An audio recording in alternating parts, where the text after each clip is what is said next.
asambleísta nacional por la Izquierda Democrática, vicepresidente de la Comisión de Desarrollo Económico. Bienvenida a Contacto Directo.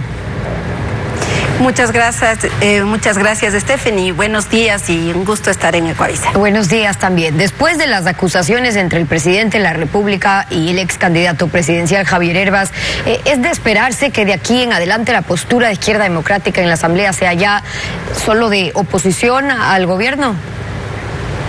Bueno, yo creo que hay que separar completamente el tema. Nosotros lo hemos dicho, que estamos convencidos de que Javier Hervas podrá, y de hecho lo ha mencionado, ha demostrado al país que no tiene ningún incumplimiento frente a la ley. Ese es un tema de orden privado que lo resolverá de esa manera. Izquierda Democrática siempre tiene que regirse bajo valores y principios, y de esa manera nosotros orientaremos el trabajo en la Asamblea Nacional. Pero más allá de ser de orden privado, viniendo de una acusación del propio presidente de la República, la Izquierda Democrática está abierta a exigir que se transparente todo lo que se tenga que informar sobre las acusaciones que ha hecho el presidente, para que quede claro que los votos de la Izquierda Democrática nunca han estado sujetos a si les ayudan o no en temas impuestos, como quedó en entredicho. Por supuesto, nosotros jamás hemos puesto ningún tipo de condición para nuestras votaciones. Es más, vemos que claramente en la Ley de Desarrollo Económico, que es la ley tributaria, hubo un acuerdo tácito con el partido UNES, y de esa manera se llegó por el Ministerio de la Ley a ejecutarse esa ley. Nosotros hemos transparentado realmente en nuestro accionar, nosotros hemos apoyado todo aquello que es positivo.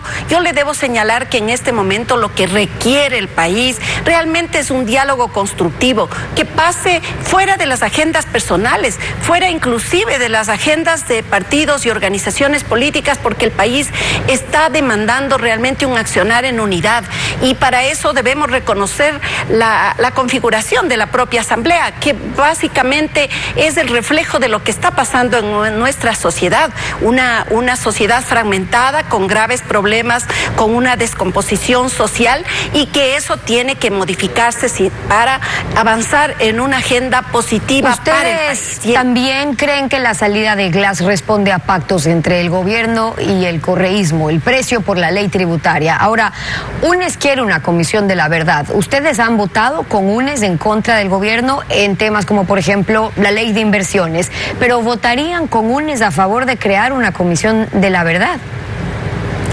No, de ninguna manera. Yo creo que en ese sentido hemos señalado claramente, y creo que es el momento de decirle al país, hay que reconocer las fuerzas políticas en su integración, pues que representan la votación popular.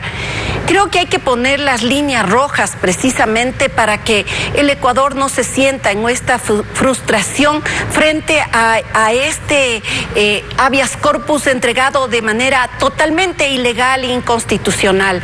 Que si por lo menos no hubo el acuerdo, hubo de hecho quizás el guiño desde UNES para el gobierno. Hay mucho, yo creo que los ecuatorianos lo tenemos claro en ese sentido, qué está pasando, pero ¿qué viene luego? Ese es ahora cómo nosotros advertimos realmente las posiciones y podemos modificarles a través de este diálogo que tiene que darse en la Asamblea. Tenemos que poner las líneas rojas. Para nosotros el hecho de ciertas privatizaciones que no estamos de acuerdo con el gobierno. Hemos dicho claramente que vamos, lógicamente, y le puedo decir, Steffi, yo estoy trabajando en una ley de empresas públicas y privadas para que, desgraciadamente, la ley de inversiones, que tenía dos aspectos, dos libros totalmente positivos que se quedaron fuera por la necedad también del gobierno de aprobarlos en paquete, podamos avanzar. Eso le iba a preguntar, porque en la ley de inversiones, el correísmo, la Izquierda Democrática, Pachacutic, 89 votos vinieron en contra del proyecto, pero más allá de la diferencia, la posibilidad de que exista un plan real, en lo que sí estaban de acuerdo, para atraer más inversión. A juicio de ustedes, ¿qué falta que sí se podría trabajar fuera de ese proyecto que no se lo pudo incluir? Bueno, yo creo que el tema de las zonas francas y el tema de la reforma a la ley de empresas públicas y privadas, de alianzas públicas y privadas, esa ley es fundamental. Esa va a lograr dar el marco jurídico para que las empresas puedan venir a invertir. Y la de las zonas francas, yo le debo decir que nosotros hicimos modificaciones muy interesantes en la comisión que creo que se les puede con más tiempo trabajar mejor, y de esa manera ojalá el presidente también las pueda nuevamente plantear, porque yo creo que ahí hubo una falta de comunicación de parte del gobierno. Las normas llegan sin consenso, llegan sin advertirse, sin ni siquiera difundirse. Entonces, en lo que usted plantearía, para que los ecuatorianos lo que la conozcan. Izquierda Democrática plantearía entonces es que en los temas donde quizás sí podía haber los votos y consensos, por lo menos esos por separado entren nuevamente a la Asamblea desde el Ejecutivo. Yo creo que sí se necesita, Steffi, que en este momento pueda haber inversiones. Si bien ahora mismo nos ha podido indicar el ministro de la Producción en una comparecencia última de que en este primer trimestre ha habido alrededor de 3.500 millones de inversión nueva, que nacen precisamente de algunos aspectos positivos de la ley de desarrollo económico, es de esperarse que entonces normativa que ahora mismo es reglamentaria, que es difusa, que hay que mejorarla, pueda entrar en vigencia y de esa manera poder pues tener el marco regulatorio claro, las empresas y los inversionistas, y puedan venir al Ecuador. Las zonas francas estaban previstas básicamente para exportación y eso no se hizo conocer, no sabían los ecuatorianos, y por eso es que muchos especuló que van a competir de manera desleal con la empresa ecuatoriana. Más bien, en la aplicación de la ley tributaria, sin las mejoras que nosotros hicimos en las que protegíamos a la industria nacional, estamos viendo que va a tener, eso sí, un efecto negativo, y que ojalá el gobierno, con la evaluación que haya hecho de la ley hasta el momento, más bien la pueda ciertos temas modificar. Ahora, usted bien decía que lo importante ahora es lo que viene a futuro, más allá de cómo se ya están viendo las integraciones dentro de la Asamblea, y es que no le deja bien parado al gobierno, sobre todo con sus electores que clamaban justicia, el que puedan ver que los sentenciados en casos de corrupción sean los que se pueden beneficiar de medidas sustitutivas a la prisión, ¿no? Como ocurrió en este caso con el ex vicepresidente, un recurso de habeas corpus.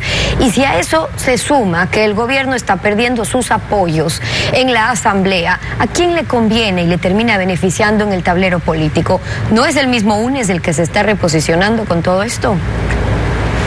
Bueno, de hecho, ellos tienen una hoja de ruta absolutamente clara que lleva precisamente primero a buscar la falta de institucionalidad al interior de la Asamblea.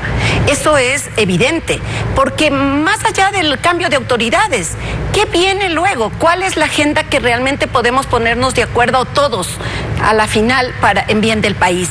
¿O están esperando más bien cooptar ciertas autoridades, cooptar la Asamblea? ¿Para qué? Para no correr con los juicios en el orden que se ha establecido por la ley en la Comisión de Fiscalización, sino que ir a los juicios políticos del Consejo de Participación Ciudadana y Control Social, tomar el control con ese acuerdo que es también, que viene siendo evidente con el Partido Social Cristiano, y de esa manera estar siendo parte del manejo de quién va a ser el Contralor. La Contraloría no puede ser ni ninguna institución pues presa de los intereses políticos de una organización. Nosotros creemos en la institucionalidad, y en esa medida en la propia Asamblea hay que decirlo, porque hay que escuchar todas las voces. ¿Cuáles son los intereses más importantes que tiene el correísmo? Nosotros creo que es un grupo importante, es la primera minoría de la Asamblea,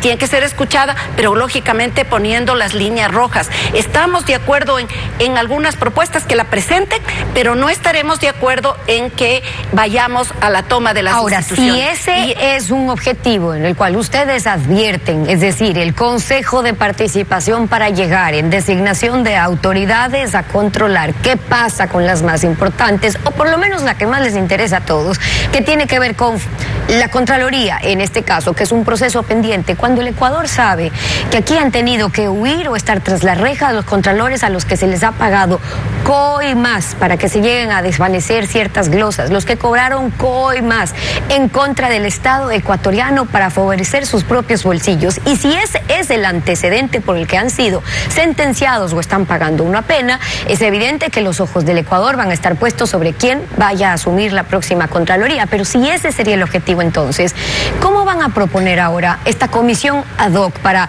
destituir, que finalmente es el fin, para destituir a la presidenta Yori o a las autoridades del CAL, porque están de acuerdo en que tal como está la composición ya no puede avanzar, pero sin que eso signifique responder a esos otros intereses que ustedes advierten? Bueno, la única forma será de que exista la representación de las bancadas que han sido legalmente constituidas desde el inicio de la Asamblea. Y para eso tiene que estar, nosotros hemos mencionado, los representantes de cada una de ellas, que son los jefes de bancada, los coordinadores de bancada, para que garanticen realmente que esa comisión no tenga solamente sus disposiciones o los sesgos políticos establecidos a través de tomarse representantes de las bancadas, que en la mayoría de los casos hay divisiones, tomarse o poner, decir, aquí ponemos a alguien de la izquierda democrática o a alguien de Pachacutic, pero que no está siendo apoyado por toda la bancada. Y creo que más allá de la evaluación que se haga, que por ahora todos esos procesos están detenidos debidos a la medida cautelar que ha sido pues solicitada por la presidenta de la Asamblea, más allá de eso, nosotros lo que sí queremos es que en el trabajo legislativo, que de hecho lo estamos haciendo en las comisiones, es que es muy intenso, que en la Comisión de Desarrollo Económico vamos por la 101 sesión, es decir, trabajamos incansablemente. Ahora mismo estamos con una reforma integral a la ley de las compañías y he presentado yo también una propuesta para acelerar los procesos a través de transacciones, a través de acuerdos de todo el sistema societario. Es decir, estamos trabajando, pero eso frente a lo que ocurre en la Asamblea, en el Pleno de la Asamblea, donde prácticamente el nivel del debate se ha perdido y lo que hay es una confrontación interna, es que se hace necesario, indispensable que se tracen los puentes para poder llegar a un diálogo sobre lo que ha ocurrido la semana pasada. La Asamblea no logró pronunciarse sobre la objeción presidencial en el tema de la ley del aborto. La presidenta, por violación, ¿no? La presidenta de la Asamblea suspendió la sesión del jueves, no dio paso a otra moción para evitar que el veto parcial a la ley del aborto por violación entre por allanamiento, y finalmente las correcciones que hizo el presidente, es decir, el Ejecutivo, pasaron ya al registro oficial.